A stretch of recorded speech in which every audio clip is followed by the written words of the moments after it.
يا الله.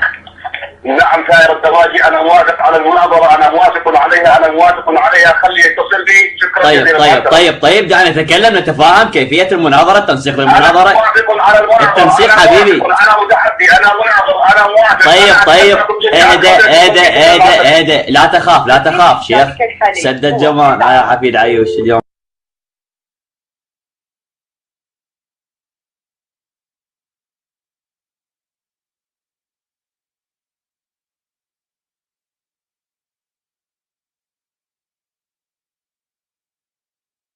ليش سداه؟ شوف هاي اخلاق اريد انا يا اخي حبيبي. دعنا نتفاهم. اتحداكم جميعا، خليك تصل بي. شكرا، مع السلامه. تنسيق الحمار غير النسق.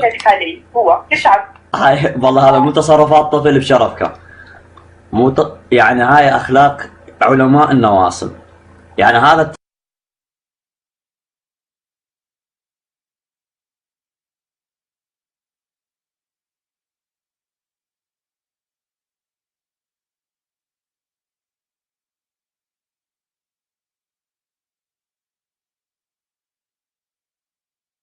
يتصرف هكذا غير تفاهم. شلون اخليك تتصل بالشيخ على الرقم على القناه حتى تقدر تتكلم وياه. اخي حبيبي انا اتحداكم جميعا علماء الشيعه. طيب نتفاهم كيفيه الاتصال. انت وصاحب قناه اهل البيت، اتحداكم جميعا. طيب قبلنا ذلك الحالي هو 9. عجيب هذا الرجل يسد ويصيح. انا هذه تصرفات الاطفال. هذا حفيد عمر وعائشه. يشوف صوته قوي وصوته مرتفع، لكن وقت النزال يهرب كعمر. لهم صوت الرعيد، صوت كذا، لكن وقت الهاي ما لهم اي اثر، لا يمطرون. اللهم صل على محمد.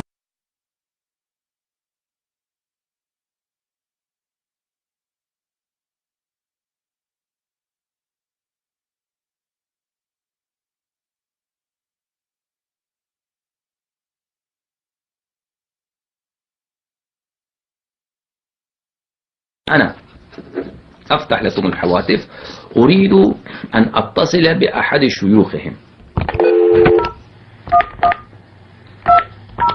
أعطاني أحد الإخوة رقم أحد مشايخهم،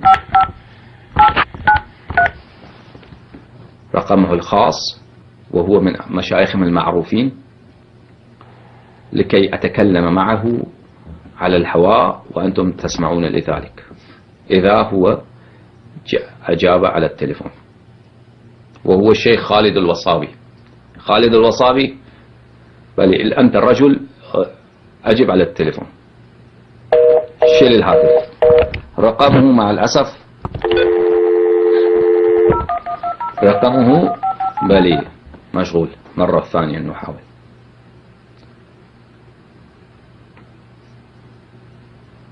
خالد الوصابي، لو أنت تطمئن بإيمان أبي بكر وعمر وعائشة، يلا شيل التليفون، ارفع التليفون.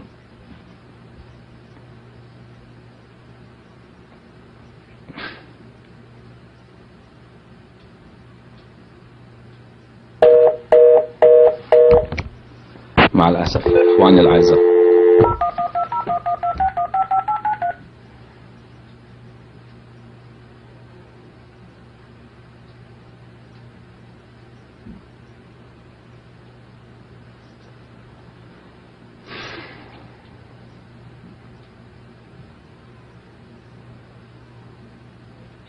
خالد الوصابي أنا معك على التليفون، ارفع التليفون.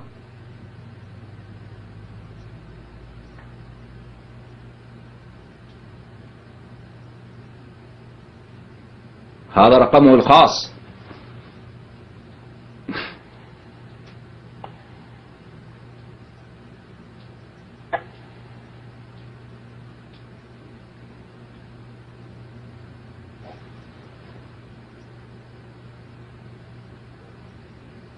لا إله.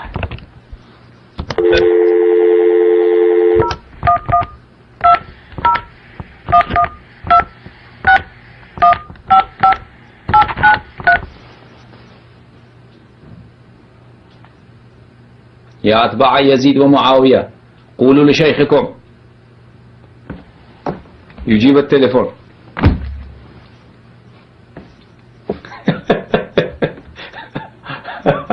هؤلاء فقط بل يشجعون للمناظرة إذا كان المخاطب المناظر من جانب الشيعة ضعيفا. إذا كان المناظر من جانب الشيعة يعيش في التقية بل هم حاضرون يناظرون. وأنا الآن مرة أخرى، هذا صار 4 مرات 5 مرات إن شاء الله، نحاول مرة أخرى. بلي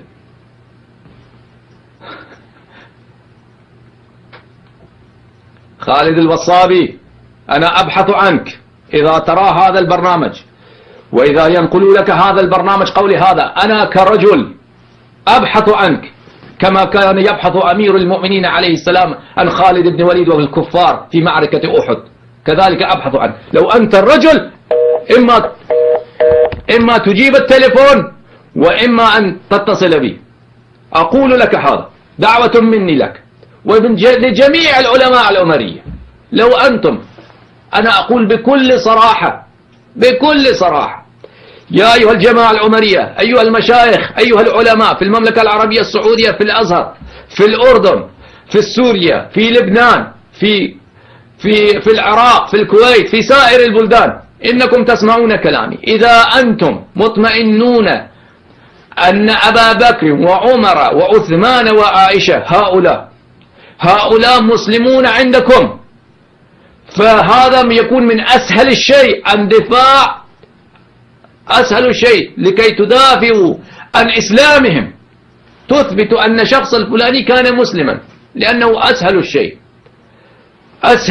إذا أنتم مطمئنون وعلى اليقين على أن هؤلاء لم يكونوا منافقين مرتدين على أعقابهم كما أخبر عنه رسول الله صلى الله عليه وآله وسلم في أصح كتبكم، فإما اتصلوا بي، وإما ارسلوا إلي أرقام تليفونكم أنا أتصل بكم، وإما اظهروا معي على الفيديو، أنا أضعكم على الفيديو. أقسم هذا الشاشة نصفين، نصف لكم ونصف لي، ونقسم الوقت.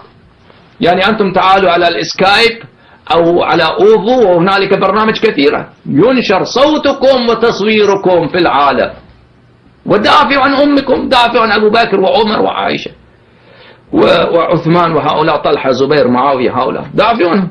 يلا، فأنا حاضر، وهذا دعوة مني، وإن العالم رآني الآن. أنا خابرته هذا خالد الوصابي، وهذا رقمه، وإن شاء الله إذا هو يرى هذا البرنامج وإما ينقل له إخوانه وأهله ينقل له، فعليه أن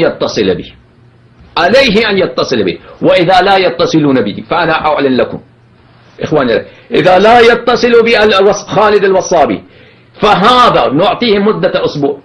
في هذا الأسبوع لا يتصل ولا أسمع منه حسيسا، فهذا يكون اعتراف وإقرار بكفر أبي بكر وعمر. فهذا أنا أخابره لا يجيب، هو لا يتصل بي، فهذا يكون العالم يعرف ذلك. نحن نؤول ذلك بالإقرار بكفر أبي بكر وعمر. بل نعم، لو أنت يا خالد الوصابي يهمك إسلام أبو بكر وعمر اتصل بي.